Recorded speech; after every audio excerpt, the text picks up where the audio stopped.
श्रीमद् भगवद गीता ज्ञान यज्ञ प्रवचन क्रमांक 177, अध्याय 4, ज्ञान कर्म संन्यास योग और श्लोक क्रमांक 16। ओम त्र्यंबकं यजामहे सुगंधिं पुष्टिवर्धनम् उर्वारुकमिव बन्धनान् मृत्योर्मुक्षीयमामृतात्। समस्त जन कल्याण निरतं करुणामयं नमामि चिन्मयं देवं सद्गुरुं ब्रह्म विद्वरं वसुदेवसुतं देवं कंसचाणूरमर्दनं देवकी परमानन्दं कृष्णं वन्दे जगद्गुरुम्। ओम तत्सत। कल हमने देखा कि एवं ज्ञात्वा कृतं कर्म पूर्वैरपि मुमुक्षुभिः कुरु कर्मैव तस्मात्त्वं पूर्वैः पूर्वतरं कृतम्। भगवान श्री कृष्ण अर्जुन को कहते हैं कि तुम भी वैसे ही कर्म करो जैसे पहले मुमुक्षु लोगों ने कर्म किए। अब मानो अर्जुन पूछते कि हे प्रभु, कर्मों की गति तो बड़ी गहन है, उसे तत्व से कैसे जाना जाए? इस प्रश्न के उत्तर में भगवान अब कर्मों को तत्व से जानने की विधि बता रहे हैं। आइए भगवान की भाषा में सुनते हैं। किम कर्म किम कर्मेते कवयोप्यत्र मोहिताः तत्ते कर्म प्रवक्ष्यामि यज्ञात्वा मोक्षसे शुभात्। अन्वयार्थ। किम कर्म किम अकर्म इति कवयः अपि अत्र मोहिताः। कर्म क्या है और अकर्म क्या है, इस प्रकार इस विषय में बुद्धिमान पुरुष भी मोहित हो जाते हैं। तत्ते कर्म प्रवक्ष्यामि, अतः वह कर्म तत्व, उस कर्म का तत्व मैं तुमको अभी अच्छी तरह से बताऊंगा। हे अर्जुन, यत् ज्ञात्वा मोक्ष से अशुभात्। अरे बाबा, जिसे जानकर तू अशुभ संसार बंधन से मुक्त हो जाएगा। आइए, क्या भगवान की सुंदर प्यारी वाणी है। भगवान तो कहते हैं गीता में हृदयम पार्थ। हे पार्थ, गीता तो मेरा हृदय है। भगवान की अति कृपा है कि हमको भगवान का हृदय क्या है वह सुनने के लिए मिल रहा है, चिंतन करने के लिए मिल रहा है। आइए, ये भावार्थ मंजरी उस परमात्मा के श्री चरणों पर हम समर्पित करें। किम कर्म किम अकर्म इति कवयः अपि अत्र मोहिताः। कर्म क्या है और अकर्म क्या है, इस प्रकार इस विषय में बुद्धिमान पुरुष भी मोहित हो जाते हैं। नानबा लिखते हैं, जैसे का कूड़े नाने खरयाचे नी सारखेपणे डोळयाचे ही देखने संशयी झाली। जैसे झूठा आना माने रुपया भी सच आने रुपए जैसा ही दिखाई देता है, तब अच्छे सुयोग्य परीक्षक को भी वह संशय में डाल देता है। वैसे ही इस कर्म और अकर्म को जानना बहुत ही रहस्यमय है। हम जिसे कर्म और अकर्म कहते हैं वह मात्र गीता जी को अभिप्रेत नहीं है। हम जब शरीर इंद्रियों के द्वारा कर्म कर रहे होते हैं ना, तब हम उसे कर्म कहते हैं।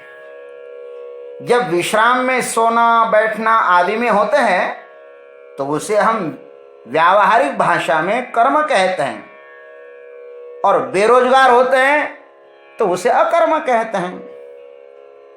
किंतु गीता जी को यह व्याख्या इष्ट नहीं है, अपितु बुद्धिमान मनुष्य भी इस विषय में मोहित हो जाते हैं, ऐसा भगवान कहते हैं। आइए, हम लोग यथामति यथाधीतम इस कर्म और अकर्म पर थोड़ा विचार करें। 9 से 15 श्लोक तक अपने दिव्य कर्मों के विषय में भगवान ने श्रुति, युक्ति और अनुभव और दृष्टांत के द्वारा फल के साथ प्रस्तुत किया। अब मनुष्य मात्र के कर्म के विषय में चर्चा करते हैं। किम कर्म, किसी भी कर्म को निश्चित करना हो तो उसके पीछे कर्ता का भाव देखना चाहिए। यह पारमार्थिक सत्य है, व्यावहारिक सत्य नहीं। ध्यान रखना, किसी भी कर्म को निश्चित करना हो तो उसके पीछे क्या देखना चाहिए? कर्ता का भाव देखना चाहिए। और ये कौन सा सत्य है? पारमार्थिक सत्य है, व्यावहारिक सत्य नहीं है। व्यावहारिक सत्य, व्यवहार में इसके लिए कोई मूल्य नहीं है।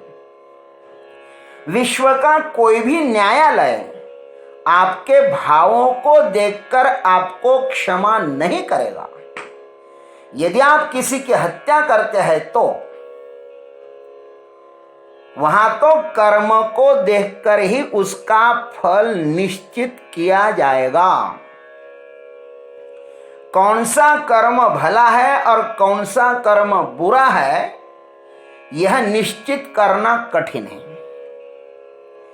भगवत पूजा भी बुरी हो सकती है यदि उसके पीछे का हेतु किसी के अनिष्ट का हो तो। किसी व्यक्ति को आप गुंडों से छुड़वाकर जीवदान दे, अच्छा कर्म है ना, किंतु वही व्यक्ति कल 100 लोगों को मौत के घाट पर उतारे तो वह कर्म अच्छा था या बुरा? आगे मोक्ष संन्यास योग में कर्म के 5 हेतु भगवान कहेंगे। अधिष्ठानम तथा कर्ता करणंच पृथक विधम विविधाश्च पृथक चेष्टा दैवम चैवात्र पंचमम। वहां की बात है। मनुष्य शरीर, वाणी, मन से जो कुछ भी करता है उसके अधिष्ठान, कर्ता, करण, विविध चेष्टा तथा दैव, ये 5 ही कारण होते हैं। इन पर हम लोग विस्तृत चर्चा करेंगे 18वें अध्याय में। इन 5 के माध्यम से हम कर्म करते हैं, यह सत्य है। किंतु किससे प्रेरित होकर करते हैं? वासना से प्रेरित होकर करते हैं या अहंकार से प्रेरित होकर करते हैं या दूसरों से प्रेरित होकर करते हैं, यह मात्र विचारणीय है। हम जो कुछ करते हैं वह स्वयं से प्रेरित होकर नहीं करते, यह मात्र उतना ही सत्य है। हमारे भीतर जो कुछ कर्म होता है वह दूसरों के कारण ही होता है। हम क्रोध करते हैं, क्यों करते हैं? दूसरा गाली देता है इसलिए करते हैं ना। हम धन इकट्ठा कर रहे हैं, क्यों कर रहे हैं? इसलिए ना कि बाजार में से कुछ वस्तुएं खरीदना है। वस्तुओं के कारण धन संग्रह है। हम सब कुछ वासना तृप्ति के लिए और अहंकार तृप्ति के लिए ही कर रहे हैं। दूसरों के पास जो कुछ है उसे मुझे पाना है, इसलिए हम कर्म कर रहे हैं। अंतस्थ दरिद्रता को हम भरना चाहते हैं। अभिप्राय यही है कि हम कर्म नहीं कर रहे हैं, अपितु हमसे कर्म करवाया जा रहा है। कोई हमें गाली दे तो उसका उत्तर आपको देना है या नहीं? प्रत्युत्तर देने में आप स्वतंत्र है या नहीं? और प्रत्युत्तर देते भी है या नहीं? तो आपके भीतर कुछ परिवर्तन हो रहा है या नहीं? प्रत्युत्तर देने में आप गुलाम है या स्वतंत्र? यह आपके ऊपर निर्भर है। किसी ने गाली आपको दी है, आपको उसको प्रत्युत्तर देना है कि नहीं देना है, आप इसके लिए स्वतंत्र हैं। कर्म तो उसने किया, गाली देने का घटना है, पैठन निवासी शांतिदूत एकनाथ महाराज की परीक्षा लेने की दृष्टि से आया हुआ एक यवन व्यक्ति था। महाराज पवित्र गोदावरी का स्नान कर लौटते हुए जा रहे थे तो एकनाथ जी के ऊपर वह पान खाकर थूक देता है। महाराज शांत है, लेकिन वह घबरा जाता है। एक बार थूका तो भी महाराज शांत है, दूसरी बार थूका तो भी महाराज शांत है।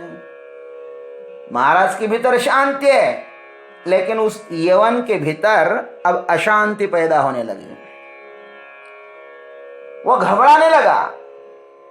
उसने 107 बार थूका, लेकिन 108वीं बार जब वह थूका तो वह पिघल गया। कौन? वह यवन। चरणों पर सिर झुकाया, माफी मांगी। नाथ जी ने कहा, थूकना तेरा काम था, 108 बार स्नान करना मेरा काम था। तुमने तुम्हारा काम किया, मैंने मेरा काम किया। मैं तुम्हें क्षमा कैसे कर सकता हूं? तुमने तो मेरा अपराध किया ही नहीं। क्रोध भी तेरा, थूकना भी तेरा, मुझे क्यों बीच में घसीट रहे हो? मैं तुम्हारा गुलाम नहीं हूं कि तेरी बातों में आकर अपनी स्वतंत्रता को आग लगा दूं। दूसरों के अपराधों को क्षमा करना भी गुलामी ही है। स्वयं की निज सत्ता में स्थित होकर किया गया कर्म ही कर्म है, शेष सब गुलामी है, परतंत्रता है। और परतंत्र सपने हु सुख नाही, परतंत्रता में सुख मिलता ही नहीं है। हम जो कर्म करते हैं भगवान उसे गुलामी कहते हैं। हम परतंत्र होकर कर्म करते हैं। कर्म करो, किंतु सर्वतंत्र स्वतंत्र होकर कर्म करो। किसी के बहकावे में आकर न करो। काम क्रोध के अधीन नहीं होना चाहिए। अरे भाई, उन विकारों को तो आप अपने अधीन रखना है, या अपने को पीड़ित न करे। पीड़ा ही तो परतंत्रता है, आनंद स्वतंत्रता है। कर्म वह है जिसका प्रेरक मैं हूं, दूसरा नहीं। दूसरों के कहने से यदि मैं कर्म करता हूं तो मैं गुलाम हूं। और अकर्म किम? इस जीवन का सार यह है अकर्म। जीवन का सार क्या है? अकर्म। ध्यान रखना, कर्म सर्वतंत्र स्वतंत्र होकर के करना है, गुलाम होकर के नहीं। और अकर्म तुम्हारा जीवन का सार है। किंतु हम इसकी व्याख्या बहुत ही क्षुद्र करते हैं। चुपचाप बैठना ही अकर्म है, ऐसी हमारी धारणा है। अकर्मण्यता को ही अकर्म कहते हैं। अकर्म यह आत्मा का धर्म है।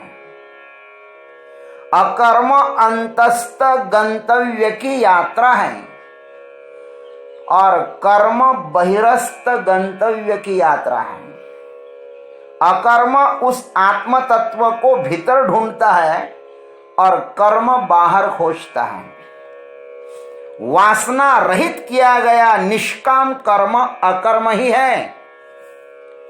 अर्जुन संप्राप्त कर्तव्य कर्मों से पलायन करना चाहता है, स्वयं से प्रेरित होकर नहीं।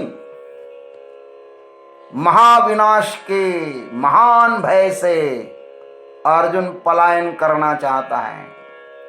अर्जुन को आगे भविष्य में महाभय दृष्टिगोचर हो रहा है। भगवान इस कर्म की प्रशंसा नहीं करते हैं और करना भी नहीं चाहिए। इसे तो वे कश्मल कहते हैं। कुतस्तो कश्मलमिदं विषमे समुपस्थितम अनार्जुष्टम अस्वर्गम अकीर्तिकर्म। अर्जुन, यह अनार्जुष्टम है अर्जुन। अरे तुझे पलायन कर रहा है, अकीर्तिकर है। अस्वर्ग है, स्वर्ग को भी नहीं देगा है। अर्जुन का यह पलायन करुणावश होता तो वे प्रशंसा करते, किंतु यह अंतस्थ कृपणता है, दरिद्रता है, भिखारीपन है। और अर्जुन जिस भिक्षा आदि के आलंबन को अकर्म कह रहे हैं ना, वह भी एक अविवेक ही है, क्योंकि वासना विरहित कर्म ही अकर्म है। भिक्षा में भी वासना रहती है। हमारे लिए कहा गया है, माता च पार्वती देवी पिता देवो महेश्वर ज्ञान वैराग्य सिद्ध्यर्थम भिक्षाम देहि च पार्वती। भिक्षा में भोजन की वासना भले ही न हो, किंतु ज्ञान वैराग्य की वासना तो निश्चित ही है। और कोई भरोसा भी नहीं है कि भिक्षान्न खाने से ज्ञान वैराग्य की प्राप्ति हो ही जाए। आनंद में जब हम भिक्षा मांगते थे तो हम अकेले नहीं थे, बहुत से लोग थे, हमारी धर्मशाला में भी थे। बहुत सारे लोगों ने भिक्षा मांगी, भिक्षा खाई। अब उनमें से बहुत लोग MIDC में नौकरी करने जा रहे हैं, खाई भिक्षा और जा रहे अब कहां नौकरी करने में।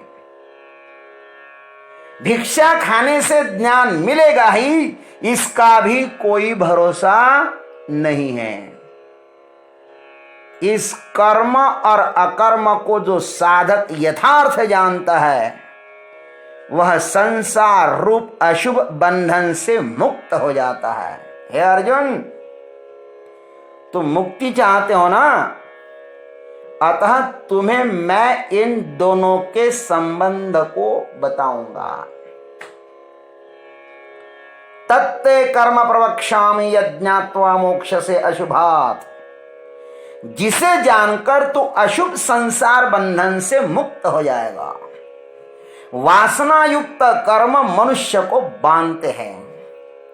वासना के परे जो आत्म तत्व है, उसमें स्थित होकर निष्काम भाव से ईश्वर समर्पित कर्म करना ही अकर्म है और कर्म भी है।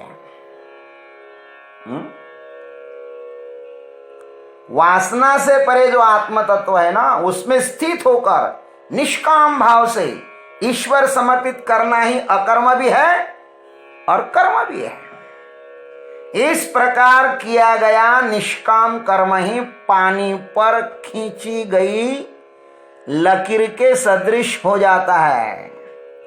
लकीर तो खींची हुई दिखाई देती है, लेकिन जैसा का वैसा ही, क्योंकि यह कर्म कुछ स्पृहा से नहीं किया गया है। वृक्ष पर खिला हुआ फूल किसी आकांक्षा के साथ नहीं जी रहा है, न उसे किसी औरों की अपेक्षा है। उस वृक्ष से जो अस्तित्व प्रकट होना था वह हो गया। फूल अब अपने अस्तित्व के आनंद में निमग्न है। उसका सौंदर्य, उसका सुगंध, उसकी सुकोमलता, उसका परोपकार, यह सब फूल के गुण धर्म प्रकृति की सेवा में लगे हैं। किंतु फूल को उसकी कोई खबर ही नहीं है, क्योंकि वह स्वयं के अस्तित्व की निजता में निमग्न हो रहा है। कर्म फूल का प्रकटीकरण है, अकर्म उसका स्वभाव है और आनंद अस्तित्व उसका स्वरूप है।